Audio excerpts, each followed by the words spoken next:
and trying to cling to the world, which is necessarily changing, trying to have a separate self and to protect it, all these things are trishna. They are the cause of dukkha. So the teacher, having said this, then the student comes back and says, well, how do I get rid of trishna? If trishna, desire, is the cause of suffering, couldn't I get rid of desire so as not to suffer? And the teacher says, well, you try. And this then is the first part of the discipline, to try not to desire, to calm your mind, to practice centering, to practice getting rid of all what they call klesha, K-L-E-S-A, disturbing thoughts, distractions, evil passions, immoderate appetites, and come to upeksha, or equanimity of mind. And so the student practices that. And this is a very difficult and arduous discipline. And all the time he sees the teacher watching him with a slightly sour expression on his face. And he knows, of course, or thinks he knows, that the teacher is fully aware of his inmost thoughts. Because, you know, it's the Indian way. They go to meeting with the teacher, and the teacher sits under a tree and smokes a cigarette or a pipe or something, and all the students sit around cross-legged, and they meditate. And sometimes the teacher meditates. And they can see him occasionally looking at them like this, you know. And they think, uh-oh, teacher knows what I'm thinking, because he has the power of infinite vision, you see, and all-seeingness. And this bugs them completely.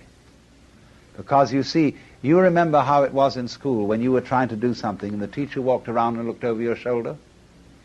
It puts you off completely. And so the Hindu teacher or the Buddhist teacher deliberately puts his students off.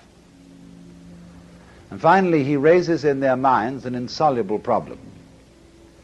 That if you are trying to stop desire so that you will not suffer, aren't you still desiring to stop desire? Or the students may very well find that out for themselves. And they say to the teacher, but how are we to stop desire when we are desiring to stop desire? So then the teacher can engage them in an extremely marvelous trap, which is to say, he can play it in a number of different directions. One direction is to say, well, don't try to stop all desire, but try to stop as much desire as you can stop.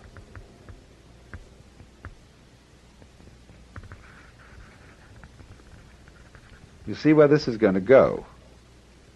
Then they're going to say, well, I'm a little excessive about desiring to stop desire. Well, if you're naturally excessive about it, he says, try to be as slightly excessive as you can. You see? Now, do you see what's leading here? If you follow that course, you are being brought to center in the same way as I demonstrated before. You're being brought to yourself, to accept yourself as you are here and now, totally. But you can't do that directly, because if you try to accept yourself, you will always find that in yourself there is a spirit of the non-acceptance of things, and you have to accept that. So the teacher would say, don't try to accept yourself more than you can accept yourself. Accept yourself as much as you can accept yourself. Because then, you see, you are also accepting the part of you that doesn't accept. Or he may try on another tack. He may say, all right, now, if you've seen that it's that desiring not to desire is simply another form of desire. You're trying, for example, to get rid of your sensuous appetites. You are going to give up booze and women and pâté de foie gras or whatever it may be. And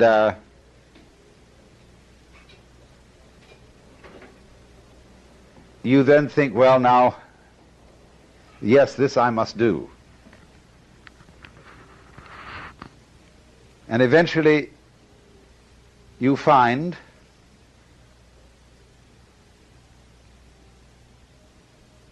that you are becoming proud of your success in mastering your appetites.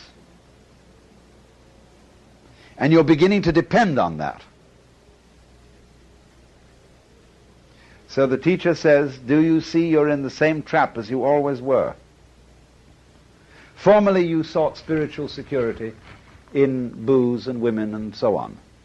Now you're seeking it in holiness. Formerly you bound yourself with chains of iron. Now you're bound with chains of gold. Formerly you boasted to all the boys how many sins you committed. Now you're boasting before the Lord of how many virtues you have. Same trap. Why do you do it? So the student eventually finds there's no way at all to not desire. Even desiring not to desire is desiring. Even trying to accept oneself is a way of trying to escape from oneself, because one hopes psychotherapeutically that by accepting yourself you will get rid of your nasty symptoms. So you're not accepting them. You're not accepting them by the gimmick, by the pretense of trying to accept them. So this is the way in which the dialogue of Buddhism begins to work. And as it progresses step by step, let me try and show you a little bit more how it works, because I'm shortening it enormously in order to give you an outline of the whole thing. What is going on between the teacher and the student, the Buddha and his disciples, is not merely a dialogue. There is the verbal dialogue, yes, that goes on. But there also, it spread over a long period of time. And in the intervals, the students are practicing meditations. They are making efforts to control their minds and emotions and practicing those things which are the Buddhist equivalents of yoga. So that in parallel to the intellectual discussion, there is going on a total devotion of one's whole being to a quest, morning, noon, and night. And so you see this works up a very considerable psychic alertness. It makes the student put a very considerable psychic investment in the task. And as he goes on, you see, he becomes more and more frustrated. Because as the trap closes, and he finds that it's impossible to do the right thing because the right thing is always done for the wrong reason. When the wrong man uses the right means work in the wrong way. You see? There is something you could do to attain liberation, or as the Christian would say, union with God,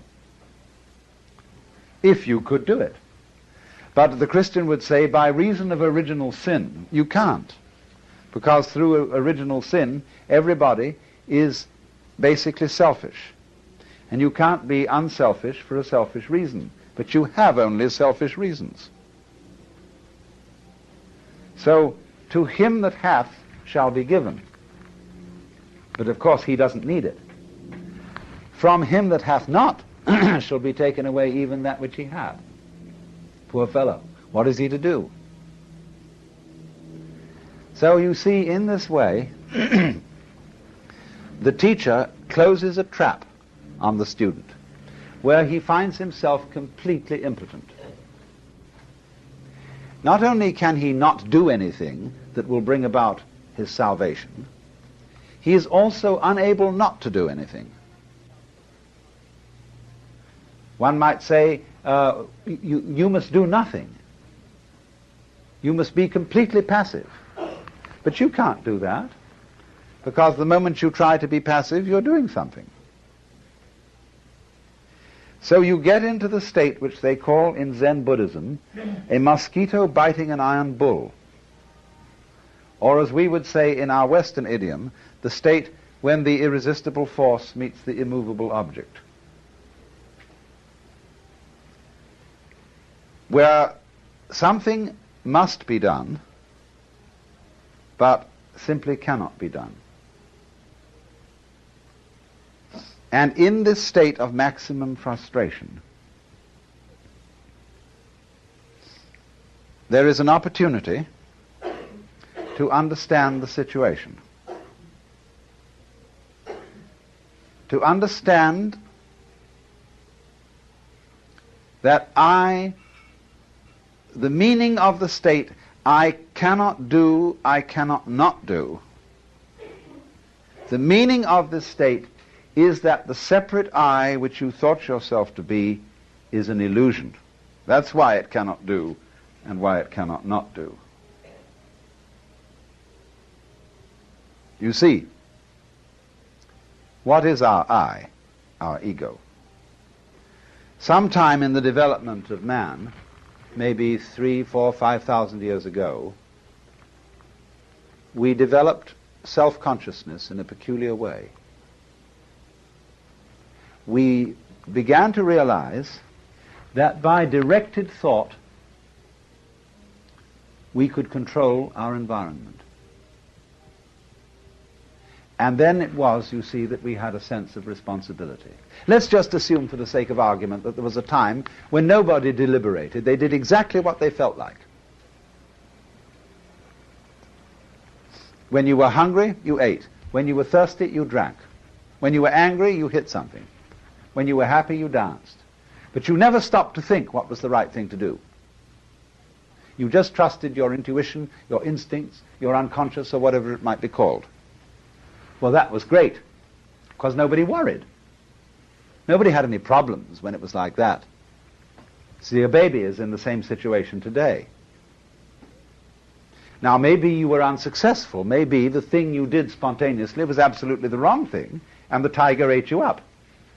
Well, that was all right, because it really doesn't matter if the tiger eats you up, so long as you weren't spending your previous time worrying about it. See, everybody dies, and if you die clunk like that, that's that. You don't spend all your life before you die worrying about death. You don't spend all your time before you get sick worrying about getting sick. And when you see you move on that level of unpremeditated, spontaneous behavior, that's the golden age.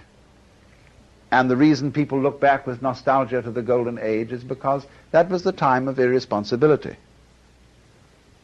But when people began to see that they could provide for the future, and that they could look after things and take care and direct everything, immediately anxiety came into the world. See, that was the fall of man. Because then, the moment you start doing that, you begin to think, now, having thought this question through, and decided that such and such is the right thing to do, have I thought it over carefully enough? Now, that's a real bugaboo of a question. You know, you go out of the house and you wonder, did I turn off the gas stove? I think I did, but on the other hand, I'm not quite sure. Let's go back and see. So having gone about 5 blocks, you walk back. Yes, you did turn it off. So you go out again. You wonder again. Now, I wonder if I really looked, or whether I was so keen on finding out that I did turn it off that some sort of wishful thinking perverted my consciousness, and whether I hadn't better check that I really did look properly, you see? Well, this way you never get away. You're trapped. So this, you see, is the problem of all self-conscious beings. They are they feel responsibility, then they feel responsible for being responsible, and responsible for being responsible for being responsible, and there's no end to it. So then in this obscure way, everybody wants to get back to the golden age.